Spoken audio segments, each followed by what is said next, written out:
औलाद है, अभी नहीं तो कभी नहीं। तो इस वाक्य को हमें सार्थक करके बताना होगा, इसलिए उतरना है। चेहरा मत देखिए, आंदोलन का कोई चेहरा नहीं होगा। अगर आंदोलन का कोई चेहरा होगा तो मान लेना कि आंदोलन कमजोर होगा। आंदोलन का नेतृत्व देखिए, आकाश लामा जी 216 दिन से घर नहीं गए हैं, 216 दिन हो गए और दोस्तों बंदी कार्यक्रम जल्दी खत्म कर। ये मेरे जीवन को कितने पीछे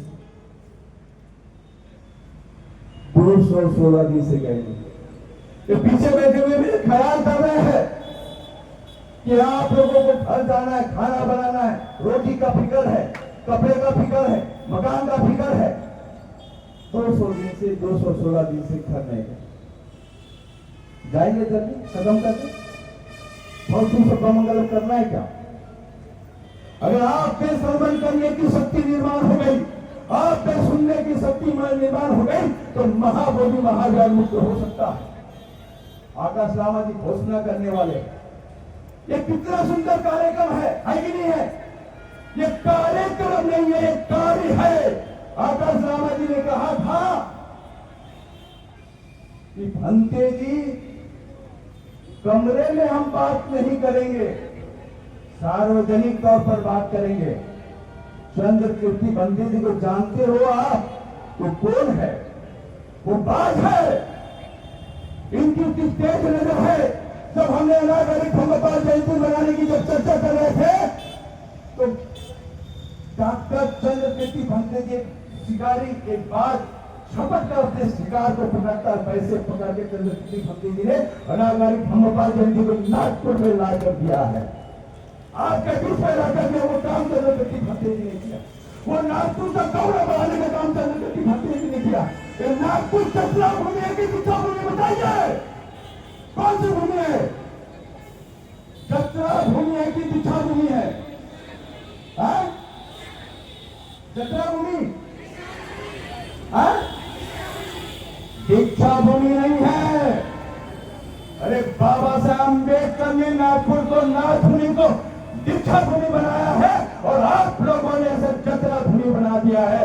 हर साल दीक्षा भूमि से लाखों की ताकत में लोग आते हैं और वहां से 22 प्रतिज्ञा की रुक गई है। छोटे से 10x10 के पंडाल में 22 प्रतिज्ञा हो रही है। अरे नहीं चाहिए हमको भवन। अरे हम अपने महाबोधि महावीर को नहीं बचा पाए तो इतने भवन बना के हम किसको बचाएंगे? एक मनोवादी ताकत बहुत बड़ी ताकत है। आपके 84,000 स्तूपों को तोड़ा है, बुद्ध की मूर्तियों का विकृतीकरण किया है। वो आपके बिहार में कब घुस जाएंगे तो हमें पता भी नहीं चलेगा। कब घुस जाएंगे पता भी नहीं चलेगा। आपके घरों में कब घुस जाएंगे पता भी नहीं चलेगा। इसलिए हमने एकत्र होकर रहना है, शक्ति का निर्माण करना है। अगर वो ताकत हमारे बीच में होगी, हम अम्बेडकरवादी है, संघर्षों के आदि है। और एक नागपुर के अम्बेडकर समाज ने बताया था, हम सड़क से संसद तक आवाज बुलंद करेंगे।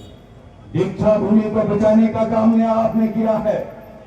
जब दीक्षा भूमि बचा सकते हैं तो पूरे भारत के लोग यहाँ उपस्थित है। क्या हम मिलकर महाबोधि महावीर को बचा सकते कि नहीं बचा सकते? लगता ताकत खत्म हो गई। बचा सकते कि नहीं बचा सकते? खून बहा देंगे कि पसीना बहा देंगे? खून नहीं बहाना है, पसीना बहाना है। और जो लोग पसीना बहा सकते हैं वही लोग महाबोधि महावीर मुक्त कर सकते हैं। महाबोधि महावीर का घेराव करना है, बैठ जाना है। अगर हम बैठ गए तो सरकार घुटने टेकेगी और आकर बात करेगी। कौन तैयार बताइए? धक्का मार के मेरे से आगे नहीं जाना, बात करने के लिए सामने नेतृत्व करो। तो इसी के साथ मैं अपने वाणी विराम देता हूं। महाबोधि महावीर को मुक्त करना है। बहुत बहुत धन्यवाद।